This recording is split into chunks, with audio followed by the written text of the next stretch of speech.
அந்த படத்தினுடைய ப்ரொடியூசர் வந்து பஞ்சு அருணாச்சலம். ஸோ அவர் ஆக்சுவலாக ஒரு லைன் ஷார்ட்டாக அப்படி 4 லைனில் கதை சொன்னார். ஸோ அது பெருசாக கதை இல்லாததுனால தான் அது வந்து த்ரில்லிங்காகவும் அது வந்து ஒரு இன்ட்ரெஸ்டிங்காக வந்து ஒரு நாள் நான் வந்து அதுக்காக ரொம்ப மெனக்கட்டலை. காலையில் 9 நான் போவேன். சில நேரங்களில் விஜயகாந்த் சார் வந்து உட்காந்துருப்பார், நானே லேட்டாக போவேன்.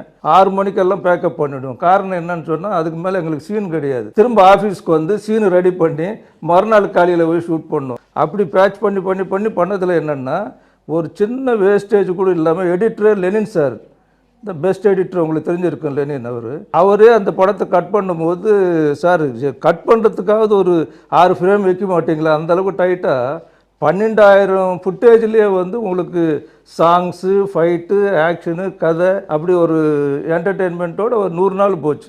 கிட்டத்தட்ட 11 படம் அப்போசிஷன். இந்த மாதிரி ஒரு காம்படிஷனில் தீபாவளிக்கு வந்து 100 நாள் போன படம்.